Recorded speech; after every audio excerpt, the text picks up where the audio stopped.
Muy buenos días, iglesia. Dios los bendiga a todos hoy especialmente.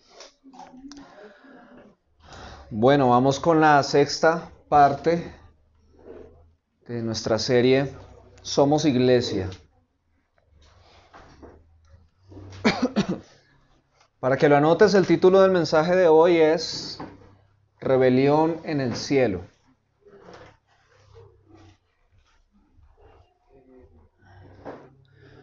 Bien, hay una serie, yo no sé, levanten la mano los que han visto la serie llamada The Chosen. No muchos, se la recomiendo. Es la mejor serie que yo he visto acerca del Evangelio, acerca de Jesús. Eh, la pueden ver desde sus celulares, sea Android o sea iPhone. En sus tiendas buscan The Chosen o Los Escogidos y ahí la descargan y desde ahí la pueden ver, o en internet desde un computador pues lo googlean y el primer resultado les va a salir la página de la productora que hace la serie. Van en 2 temporadas. Maravilloso, maravilloso. Excelente serie. ¿Por qué hablo de ella hoy? Porque el mensaje de esa serie es fiel al Evangelio, es completamente bíblico, aunque está desarrollado por medio de relatos ficticios. Es decir, para que la historia sea muy entendible para nosotros, hay una serie de relatos ficticios porque históricamente la Biblia no nos da toda la información de lo que vivió Jesús en el día a día, digámoslo así, solo nos menciona los relatos tal vez más importantes a fines de que conozcamos la obra de Jesucristo. Pero esta serie la conecta con relatos ficticios para que la podamos sentir de pronto un poco más vívida, ¿no? Entonces, para quienes la quieran ver, maravillosa, maravillosa serie, recomendadísima. Y hablo de esto adicionalmente porque el día de hoy quiero compartir con ustedes un mensaje relato, ¿sí? No va a ser una predicación como las de siempre, sino que quiero hacer un poquito de uso de esa herramienta del relato ficticio sin salirme de lo que está basado en las escrituras. Obviamente nosotros predicamos lo que dice la Biblia, no creemos en cosas, en asuntos de fe que estén por fuera de lo que dice la Biblia, eh, pero para darle un poquito más de color a la narración o a la historia que hoy vamos a tratar, voy a hacer uso de algunas cosas que han surgido en mi imaginación o también en algunos libros que he leído acerca del tema que hoy vamos a tratar. Entonces yo quiero invitarlos a que oremos y pidamos a Dios que use su palabra hoy para que toque nuestras vidas y nos guíe con su sabiduría. Padre, no estamos aquí para escuchar la imaginación de un hombre, Señor. Estamos aquí para escuchar tu palabra. No estamos aquí para aceptar algo ficticio como si fuera cierto, Señor. Estamos aquí para leer tu palabra porque creemos que tu palabra es verdad, Señor. No estamos aquí para escuchar doctrinas de hombres, sino para aprender las escrituras, Señor. Por eso te rogamos que hoy tu Espíritu Santo hable a cada corazón lo que cada corazón necesita oír, Señor. Trae luz que disipe las tinieblas. Trae verdad que saque a la luz toda forma de engaño. Trae libertad, Señor. Te lo pedimos en el nombre de Jesús. Amén. Bueno, sabemos muy poco acerca de los tiempos del fin. Tenemos en la Biblia algunos libros que nos dan alguna información de cómo serán los tiempos del fin, pero como son sucesos que no hemos vivido, pues es muy difícil saber realmente cómo van a pasar. Además, la Biblia utiliza un lenguaje profético que se presta para muchas interpretaciones. Aún así, tenemos una idea de más o menos qué es lo que va a pasar en los tiempos del fin y lo vamos a vivir. Pero imagínense cuán difícil es hablar de los tiempos antes del principio. Es todavía mucho más difícil porque la Biblia menos información nos da y nosotros fuera de eso nunca estuvimos ahí. Pero hay algo muy importante que la Biblia, lo poco que la Biblia nos habla de los tiempos antes del principio, es importante para nosotros y tiene algo que ver con nosotros. Entonces la narración de hoy, el mensaje narración de hoy, lo dividí en 5 capítulos y un epílogo,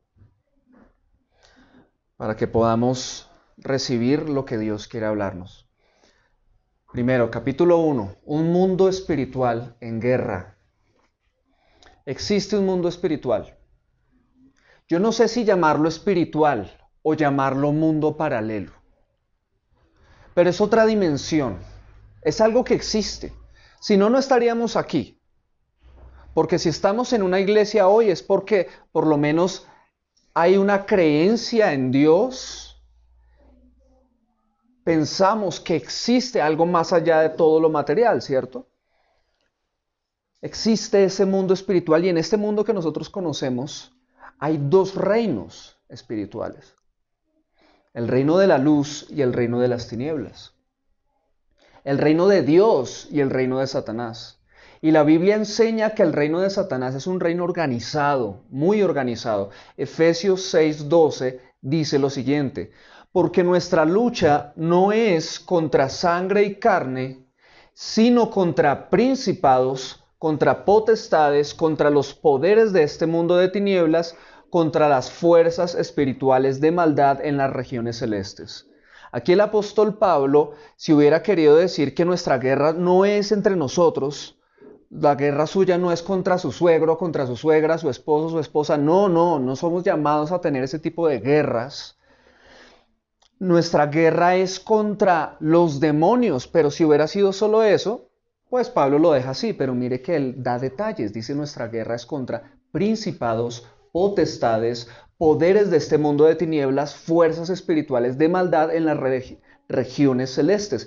Eso nos hace ver que entonces los demonios no solo existen para tentarnos, sino que sus diferentes jerarquías, que parece que hubiera unas jerarquías, operan en todo el mundo a nivel territorial para combatir a Dios, para combatir a los ángeles de Dios y para combatir al pueblo de Dios. Es decir, a la iglesia. Veamos 2 versículos, 2 pasajes que nos muestran que realmente hay un mundo espiritual en guerra. Judas 1:9 dice lo siguiente: pero cuando el arcángel Miguel, ¿qué hacía? Luchaba. ¿Contra quién?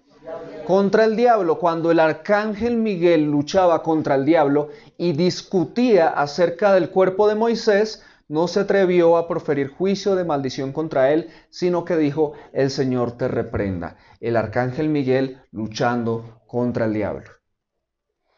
Y Daniel, capítulo 10, versículo 10 al 13, nos da un pequeño relato del profeta Daniel acerca de una experiencia que él tuvo con un ángel.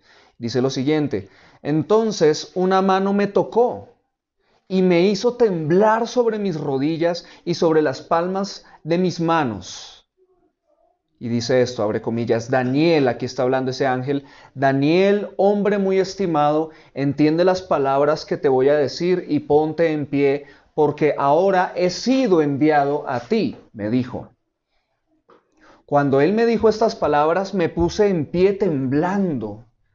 Entonces me dijo: no temas, Daniel, porque desde el primer día en que te propusiste en tu corazón entender y humillarte delante de tu Dios, fueron oídas tus palabras, y a causa de tus palabras he venido.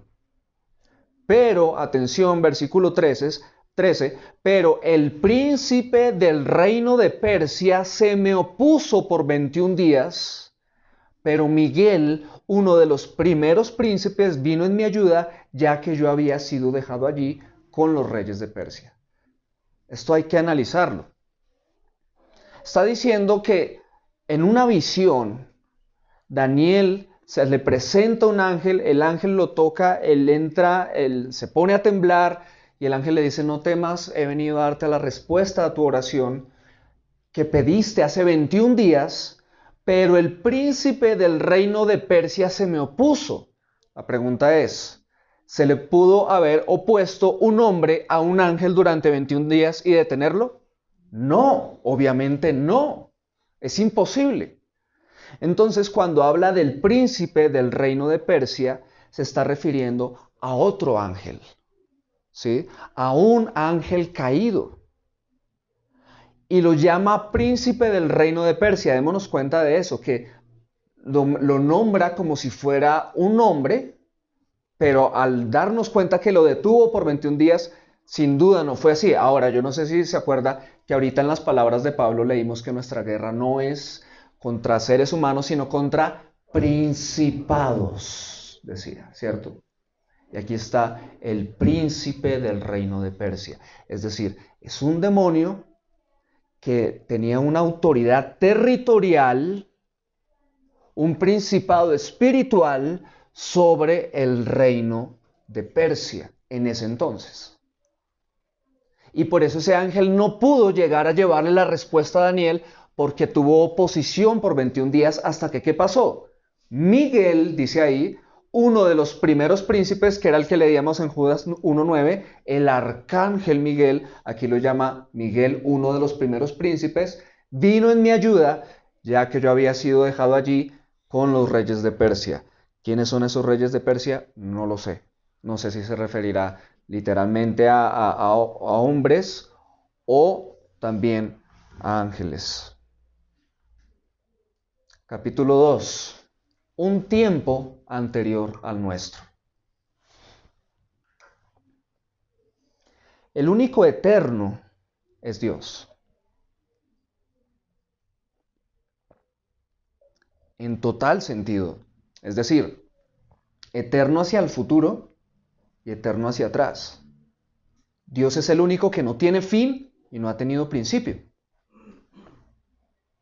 Todas las demás cosas y seres han sido creadas por Dios. Todo lo demás ha sido causado por Dios. Y Dios es el único no causado por nadie. Cuando hablamos de demonios, de principados y todas estas jerarquías del reino de las tinieblas, yo no creo que Dios los haya creado así. Caídos, rebeldes, para tener a alguien contra quien pelear. No, Dios no creó a los demonios en ese estado, sino que tuvo que existir un tiempo en el que no existían los dos reinos. Tuvo que existir un tiempo en el que no existían estos dos reinos de la luz y de las tinieblas, sino solo uno, el reino de Dios, el reino de la luz. Y si así sucedió, eso entonces tuvo que ser antes de nuestro tiempo, del tiempo natural que conocemos nosotros, que lo medimos en segundos, horas, días, semanas, años, décadas, día y noche. Tuvo que haber un tiempo anterior a ese. Génesis 1 del 1 al 3 dice: en el principio Dios creó los cielos y la tierra. La tierra estaba sin orden y vacía, y las tinieblas cubrían la superficie del abismo, y el Espíritu de Dios se movía sobre la superficie de las aguas. Entonces dijo Dios: sea la luz, y hubo luz. Quizás todos lo hemos leído alguna vez, este es el relato de la creación, es todo el capítulo 1. Pero por lo general pensamos que es todo el capítulo 1 el relato de la creación de esta tierra que conocemos y de este espacio que sabemos que existe y algo conocemos, poquito, pero algo.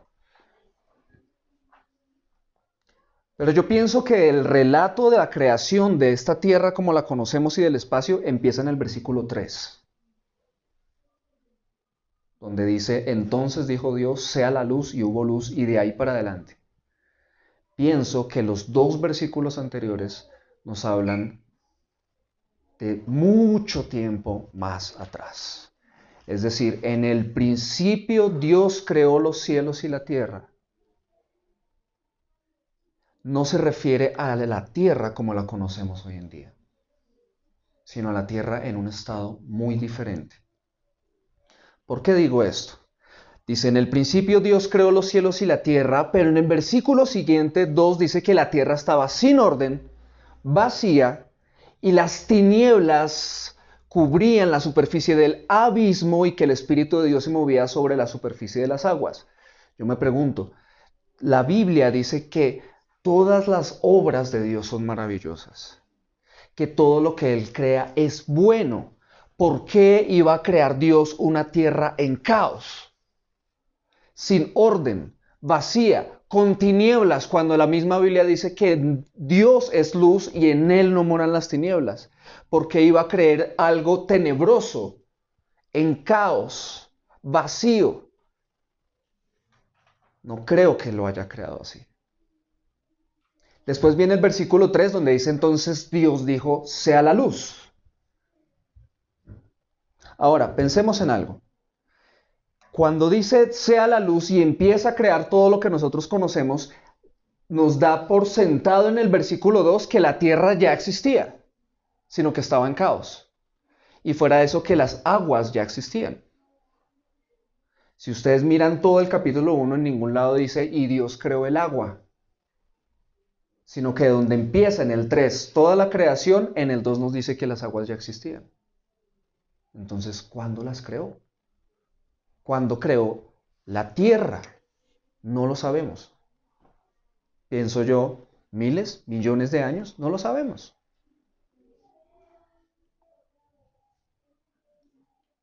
Lo que sí podemos ver en este versículo es que entonces, al ser una tierra donde había agua y tierra, o sea, rocas, qué sé yo, podía ser una tierra en un estado mineral y no natural.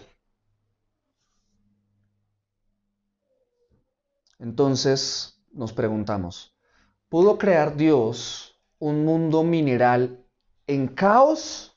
¿O tal vez existió antes de nuestro tiempo un mundo mineral glorioso en el que algo sucedió y entonces cayó en completas tinieblas y caos? Y quizás en aquellos tiempos del mundo mineral y glorioso era cuando existía un solo reino. El reino de Dios, el reino de los cielos, la luz y la paz. No existían los enemigos, no existían las tinieblas, no existía el caos. Capítulo 3. Cuando todos los ángeles adoraban a Dios.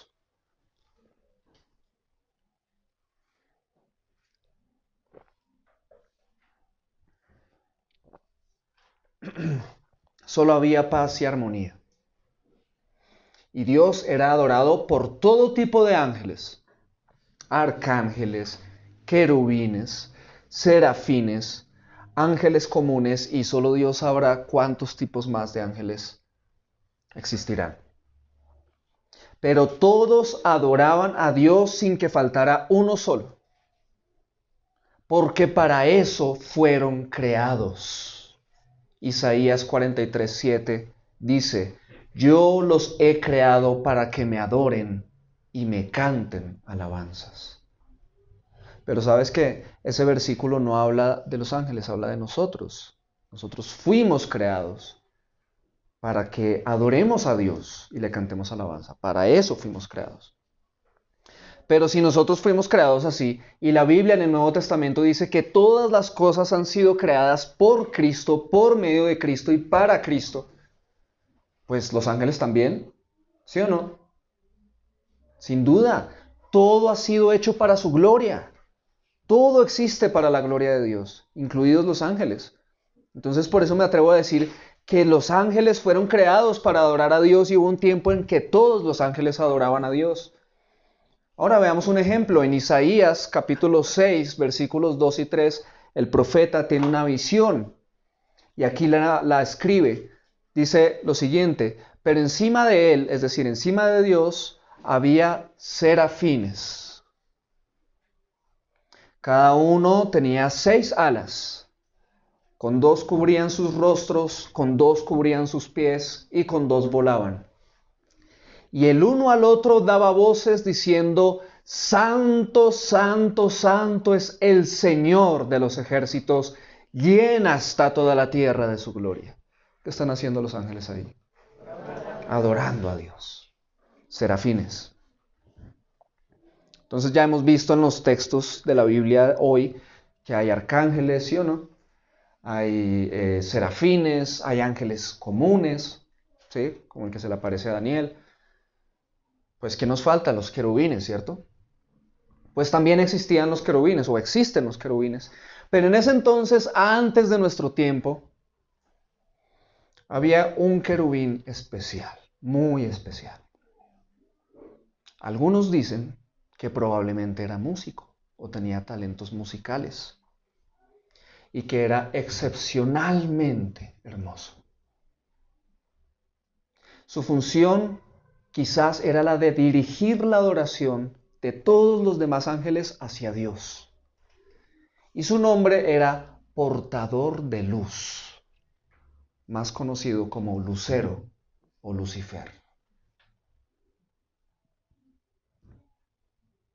Ezequiel capítulo 28, versículos 12 al 14, dice así, y atención aquí, mucha atención, no se pierda. Hijo de hombre, levanta endechas ¿sobre quién? El rey de Tiro. Y aquí atención porque este es otro texto que nos parece que nos fuera a hablar, que se estuviera refiriendo a un ser humano, pero no es así. ¿Listo? Así como hablábamos ¿recuerdan el príncipe del reino de Persia? No podía ser un hombre. Aquí el rey de Tiro tampoco se refiere a un hombre y ustedes lo van a ver indudablemente a continuación. De nuevo, hijo de hombre, levanta endechas sobre el rey de Tiro y dile, así ha dicho Jehová el Señor, tú eras el sello de la perfección, lleno de sabiduría y acabado de hermosura. En Edén, en el huerto de Dios estuviste. De toda piedra preciosa era tu vestidura. De cornerina, topacio, jaspe, crisólito, berilo y ónice. De zafiro, carbunclo, esmeralda y oro. Los primores de tus tamboriles y flautas estuvieron preparados para ti en el día de tu creación. Versículo 14, atención, tú, querubín grande, protector, yo te puse en el santo monte de Dios. Allí estuviste, en medio de las piedras de fuego te paseabas. ¿Se refiere a un ser humano? No, sin duda. Querubín grande, protector. Era el sello de la perfección, lleno de sabiduría y acabado de hermosura y atención. Dice que estuvo en Edén. Pero ¿cómo así si en Edén? Esto es en la época del profeta Ezequiel y eso es mucho después, miles de años después de Adán y Eva. Y la Biblia dice que después de que Adán y Eva fueron expulsados, ese Edén se desapareció. Y nadie más pudo volver a estar ahí. Entonces, ¿a cuál Edén se refiere? Si se dan cuenta, la vestidura de este querubín es de piedras preciosas. Y si ustedes leen la creación en Génesis 1, en ningún lado dice, y Dios creó las piedras preciosas. Esto es otro tiempo. Fuera de eso dice que es un querubín protector y que protege el santo monte de Dios. Dice, yo te puse en el santo monte de Dios, querubín protector. Pienso yo que puede ser de pronto una representación simbólica del trono de Dios y los querubines guardaban el trono de Dios. Quizás fue así. Pero dice que en medio de las piedras de fuego se paseaba. Si se dan cuenta, son referencias minerales por todo lado. ¿Sí o no? Y además dice, ahí al final del versículo 13, los primores de tus tamboriles y flautas estuvieron preparados para ti en el día de tu creación. Este es un ser creado. Atentos. Por eso decimos que solo Dios es eterno. Pero habla de que unos instrumentos, pareciera, fueron preparados para él. Ahora, Este seguramente es un texto de muy difícil traducción porque otras versiones no mencionan estos tamboriles y flautas. Sin embargo, la Biblia del Oro, versión Biblia del Oro, Torres Amat, traduce ese versículo 13, esa parte aquí así, dice, los instrumentos musicales estuvieron preparados para ti en el día de tu creación. De ahí que algunos piensen que quizás este querubín protector, llamado Lucero, tenía talentos musicales y que dirigía la adoración de todo el reino. Bueno, lo que sí sabemos es que todos los ángeles adoraban a Dios. Hubo un tiempo en el que todos los ángeles adoraban a Dios. Capítulo 4. El proceso de caída de Lucero.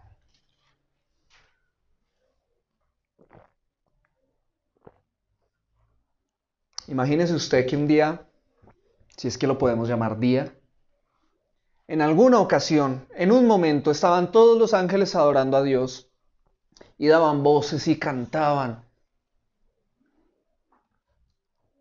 Todos juntos, al compás de la canción, de una canción compuesta por Lucero. Y él los dirigía a todos. Y acabaron y todo fue maravilloso. Y un ángel común después se le acercó a Lucero y le dijo, wow, qué momento tan especial tuvimos hoy. Adoramos todos juntos en esa hermosa canción que compusiste. Qué canción tan hermosa como tú, que sin duda eres el más hermoso de todos los ángeles. Lucero escucha eso y le dice, todo es para Dios, Él es tan hermoso, Dios es el más humilde, Dios es el más precioso y lo que más importa es Él, no nuestra música. Es Él. Bien, nos vemos. Cada uno para su lado. Pero Lucero se quedó pensando.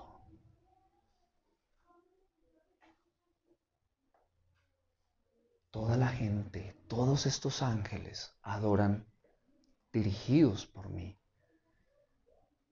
Y yo soy el más hermoso de todos los ángeles. Y se quedó pensando, y se quedó pensando. Y poco a poco dejó de contemplar a Dios y empezó a contemplarse a sí mismo. Y en vez de compararse con Dios, empezó a compararse con los demás ángeles que eran inferiores a él. Y entonces empezó a ser más consciente de su hermosura, de su grandeza, de su talento. Ezequiel 28:17 dice, a causa de tu hermosura te llenaste de orgullo, a causa de tu esplendor corrompiste tu sabiduría.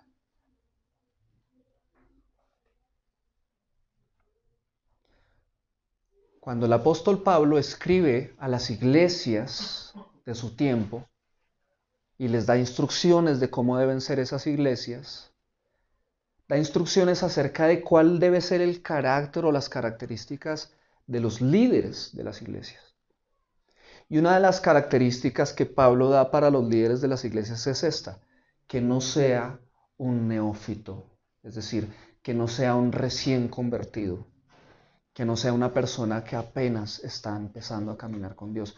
¿Por qué? ¿Por qué una persona recién convertida no puede ser puesta en el liderazgo de la iglesia? Primera de Timoteo 3:6 dice lo siguiente, no debe ser un recién convertido, no sea que ¿qué? No sea que se envanezca y caiga en la condenación en que cayó el diablo. ¿Sí lo ven? Pablo le está diciendo a la iglesia, no pongan a un recién convertido, porque esta persona no ha madurado espiritualmente. Puede que tenga una cantidad de talentos, puede que tenga recursos, puede que tenga ganas, puede que tenga lo que sea, pero no lo pongan en el liderazgo porque podría llegar a envanecerse. ¿Y por qué podría llegar a envanecerse? Porque debido a su servicio indudablemente e inevitablemente alguien algún día se le va a acercar a decirle, uy, gracias. Lo que usted hace por nosotros es maravilloso, muchas gracias.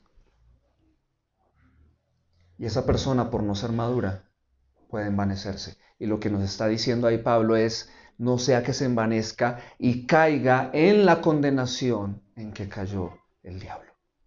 Ahora, ¿son malos los elogios? No. Elogiar no es malo. Dios elogió muchas veces a Israel. Jesús elogió muchas veces la fe de muchas personas. Pablo elogió a las iglesias. Lo malo es que yo me envanezca por el elogio. Y hay otra cosa muy parecida al elogio, pero no es elogio y es mala, y es la lisonja. ¿Qué es la lisonja? Cuando yo alabo a alguien, pero con el fin de obtener algo. Esos son lisonjas y eso sí es malo. Los elogios no.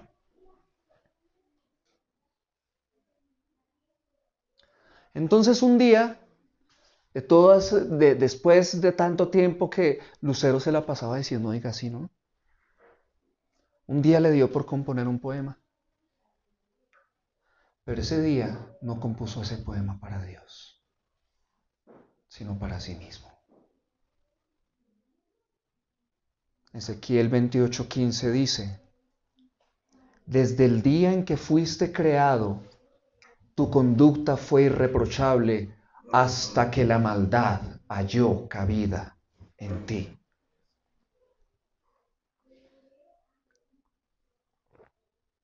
E Isaías 14 nos habla de ese poema. Isaías 14 del 13 al 14 dice, pero tú dijiste en tu corazón, y aquí empieza el poema, subiré al cielo, por encima de las estrellas de Dios levantaré mi trono, y me sentaré en la asamblea, en el monte de la asamblea en el extremo norte. Subiré sobre las alturas de las nubes, y me haré semejante al Altísimo. En su corazón él había compuesto ese poema. No se lo decía a los demás ángeles. Lo mantenía ahí. Se deleitaba. Y eso se le convirtió poco a poco en un plan. Porque se la pasaba pensando y decía, soy el más hermoso y el más sabio de todos los ángeles.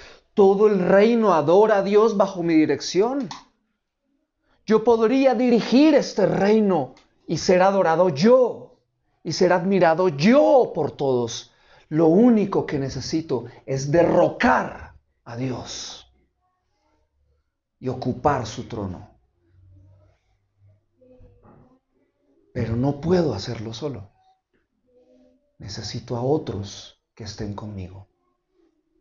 Y entonces empezó a acercarse a otros ángeles y descubrió con algo de tiempo y persistencia que había dos cosas buenísimas para atrapar el corazón de los ángeles. Y eran estas cosas que él antes no había conocido. Las mentiras y las lisonjas.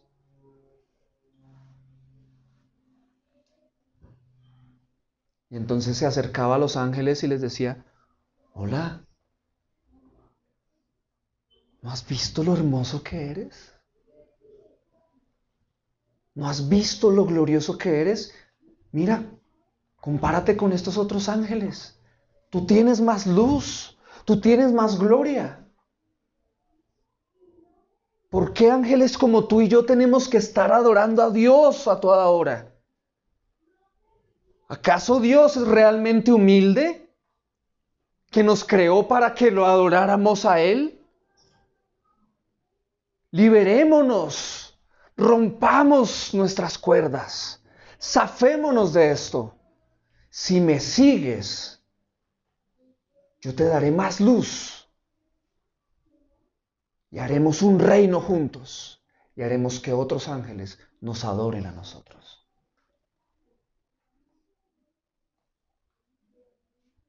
No todos los ángeles lo escucharon, pero por medio de estas lisonjas y mentiras, él empezó a hacer un comercio.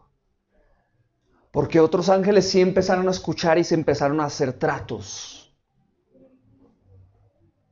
Hubo un comercio aquí. Y otros ángeles salieron y empezaron a reclutar a más ángeles y más ángeles. Y en total lograron que una tercera parte de los ángeles del reino de Dios se rebelaran contra él, buscando ser independientes de Dios. Apocalipsis 12:4 dice: ese dragón arrastró con la cola a la tercera parte de las estrellas del cielo y las arrojó a la tierra. Luego se detuvo frente a la mujer para comerse a su hijo tan pronto como naciera. Entonces, una vez los ángeles decidieron en qué bando iban a estar, Dios entra en acción, con dolor en su corazón, aterrado en su corazón por lo que estaba sucediendo en su reino, y decide cambiarle el nombre a Lucero. Y desde ese momento lo llamó Satanás, que significa adversario, enemigo, algo que nunca antes había existido. Y Dios ordena el exilio de Satanás y el de sus ángeles y envía al arcángel Miguel a expulsarlos del reino. Y hubo una feroz batalla y finalmente Satanás y sus ángeles fueron derrotados y arrojados a un lugar destinado para ellos, la tierra. Isaías 14, del 12 al 15, dice así: ¿cómo has caído del cielo, oh lucero de la mañana, hijo de la aurora? Has sido derribado por tierra, tú que debilitabas a las naciones. Pero tú dijiste en tu corazón: subiré al cielo, por encima de las estrellas de Dios levantaré mi trono y me sentaré en el monte de la asamblea en el extremo norte. Subiré sobre las alturas de las nubes, me haré semejante al Altísimo. Sin embargo, serás derribado al Seol, a lo más remoto del abismo. Apocalipsis capítulo 12, versículos 7 y 9 dice: después hubo una batalla en el cielo. Uno de los jefes de los ángeles, llamado Miguel, acompañado de su ejército, peleó contra el dragón. El dragón y sus ángeles lucharon, pero no pudieron vencer, y ya no se les permitió quedarse más tiempo en el cielo. Arrojaron del cielo al gran dragón, que es la serpiente antigua, es decir, el diablo, llamado Satanás, que se dedica a engañar a todo el mundo. Él y sus ángeles fueron lanzados a la tierra. Ezequiel 28, del 16 al 19 dice: a causa de la abundancia de tu comercio, te llenaste de violencia y pecaste. Yo pues te he expulsado por profano del monte de Dios y te he eliminado, querubín protector, de en medio de las piedras de fuego. Se enalteció tu corazón a causa de tu hermosura. Corrompiste tu sabiduría a causa de tu esplendor. Te arrojé en tierra. Te puse delante de los reyes para que vieran en ti un ejemplo. Por la multitud de tus iniquidades, por la injusticia de tu comercio, profanaste tus santuarios, y yo he sacado fuego de en medio de ti que te ha consumido, y te he reducido a ceniza sobre la tierra a los ojos de todos los que te miran.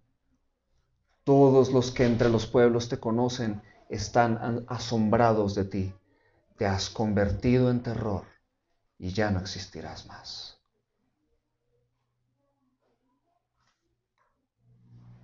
Sin duda fue un terrible momento. La división del reino de Dios, causada por una rebelión en el cielo. Hubo luto durante un tiempo en el reino de los cielos. Eran amigos y adoraban juntos a Dios. Por eso hubo mucha tristeza. Pero después la paz y la armonía y el gozo regresaron al reino. Y los ángeles que habían permanecido fieles a Dios aprendieron algo nuevo. Era temer a Dios por sus juicios. Y además se hicieron más unidos unos con otros de lo que habían sido antes de todas estas cosas. Mientras tanto, Satanás y sus ángeles habían perdido la gloria y la luz que llevaban. Entendieron algo, porque ellos creían que su luz era de ellos. Ellos creían que su gloria era de ellos. El portador de luz entendió lo que era portar, porque cuando se rebeló contra Dios, perdió lo que portaba, porque a Dios le pertenecía. Pues la fuente verdadera de luz es Dios y solo Dios. Entonces, Satanás y sus demonios no solo no lograron la gloria que codiciaron, sino que perdieron la gloria que tenían.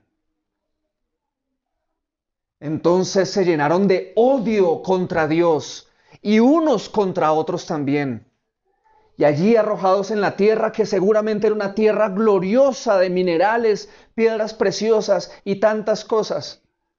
Ellos allí en la tierra arrojados, exiliados, llenos de odio y sin luz. ¿Qué quedaba donde no hay luz? Las tinieblas. Y entonces convirtieron la tierra en un lugar de odio y oscuridad.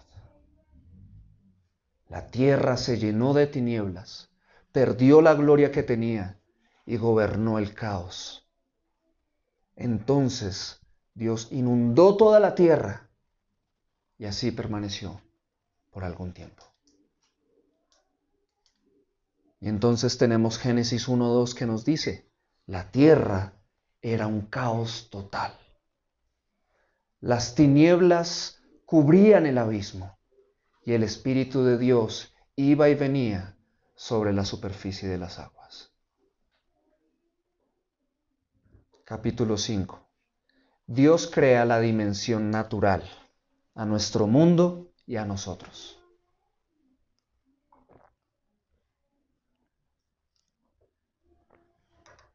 Entonces, Génesis 1, del 3 en adelante, pero solo vamos a leer 3 y 4, dice así: el primer día de la creación, después de todas estas cosas, el primer día de la creación, dijo entonces Dios, quiero que haya luz.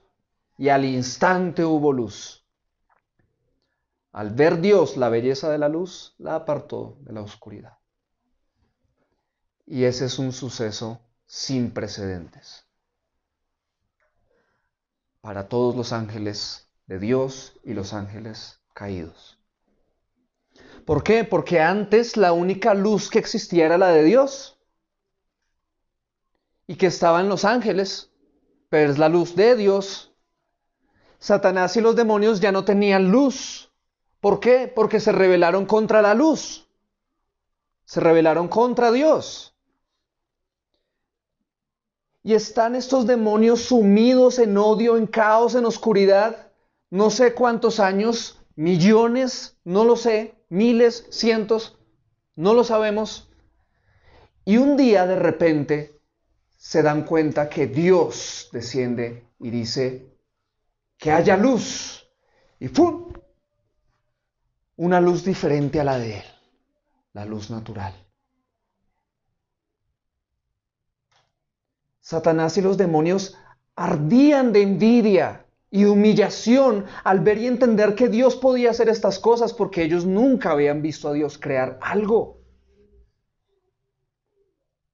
Cuando ellos existieron, ya todo lo demás en ese reino de Dios ya existía.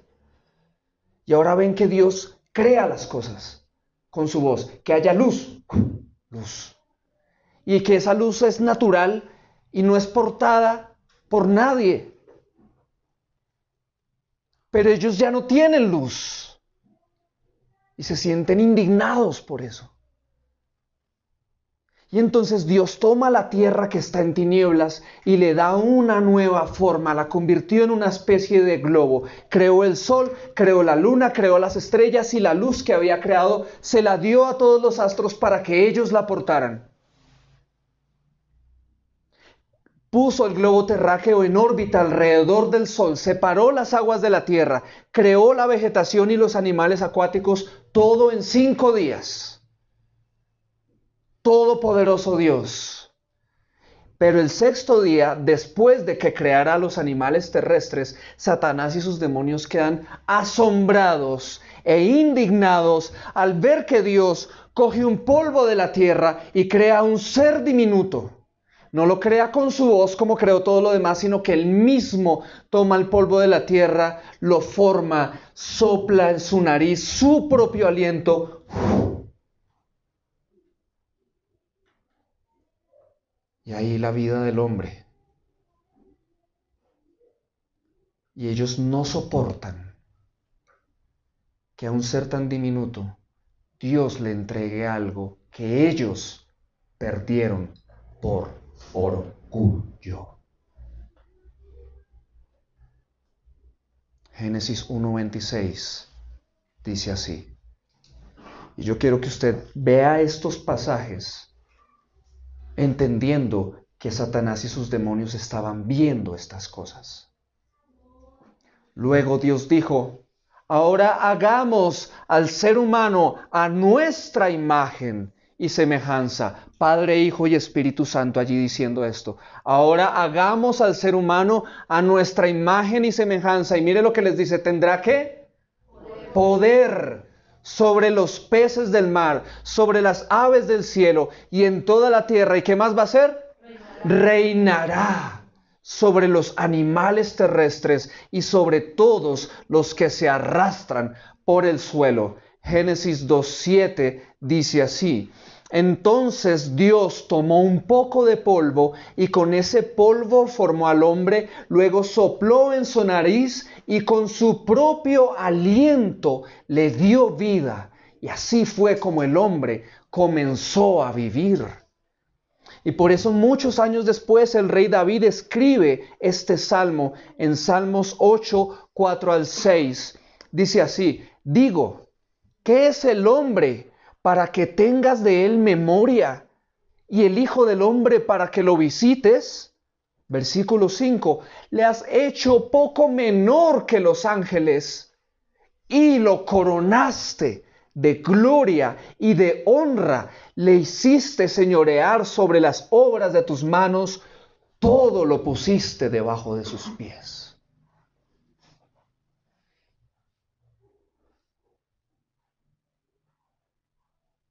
La tierra en la que Lucero se paseaba en gloria.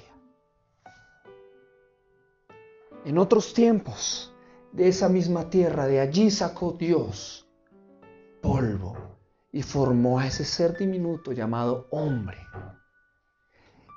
Pero lo hizo a su imagen y semejanza y le concedió la autoridad de reinar lo que el diablo había querido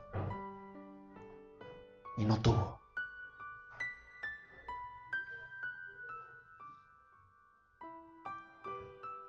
Satanás y sus demonios se sintieron terriblemente humillados de que Dios le diera a un ser inferior su propio aliento, su imagen, su semejanza y la autoridad de reinar sobre la tierra, tierra que en otros tiempos ellos habitaron en gloria y ahora estaban allí, exiliados, en tinieblas, caídos. Esa razón es suficiente para que ellos al ver eso se organicen, llenos de odio ahora no solo contra Dios, sino contra el hombre, porque lo envidian, lo detestan por eso. Y se organizan. Entonces Satanás los organiza y los somete a todos tiránicamente, con violencia, se hace el líder de todos y establece el reino de las tinieblas, teniendo como meta acabar con Adán y Eva y por ende con la raza humana en su totalidad. Esta historia continuará. Epílogo. Satanás supo desde la creación. Satanás supo desde la creación que Dios tenía un plan especial para el hombre. No sabía cuál era, pero por ver esa creación como lo hizo, Satanás dijo: Dios tiene algo especial para él, para eso. Lleno de envidia, ¿no? Y aunque no sabía cuál era el plan, fue suficiente para que Satanás y sus demonios odiaran al hombre, nos odiaran y trataran de destruirnos. Por eso, primera de Pedro 5:8 dice así, y este es nuestro último texto de hoy. Léanlo con atención. Dice: estén alerta, cuídense de su gran enemigo, el diablo, porque anda al acecho como un león rugiente, buscando a quien devorar. Por lo tanto, iglesia amada, Satanás impedirá el plan de Dios para tu vida y te va a destruir si logra lo siguiente: 3 cosas. Que dejes de contemplar a Dios y de admirarlo, para que empieces a contemplarte a ti mismo y a admirarte, a fin de que dediques el resto de tu vida a obtener todo lo que quieres. Si Satanás logra esas 3 cosas en el hombre, tiene un corazón listo para otra rebelión en contra de Dios.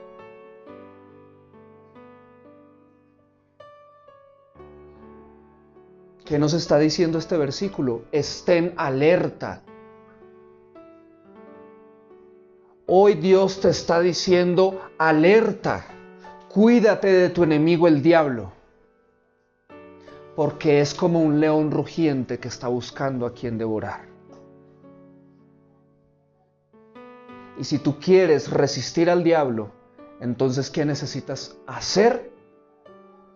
Vivir una vida contemplando a Dios y solo a Él, admirándolo a Él, adorándolo a Él, que es que soy muy lindo, que es que soy muy inteligente, que es que yo esto y lo otro. No, Dios es digno de gloria y solo Él.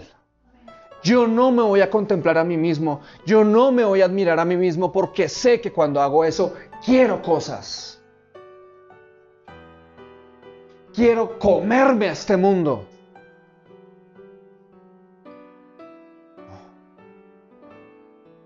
La única manera de resistir al diablo es contemplando a Dios, admirándolo a Él, muriendo a contemplarnos a nosotros mismos, admirarnos a nosotros mismos, para que ya no dediquemos el resto de nuestra vida, corta vida en esta tierra. Se pasa así como para desperdiciarla queriendo obtener lo que queremos. No, contemplemos a Dios y dediquemos nuestra vida para hacer lo que Él quiere.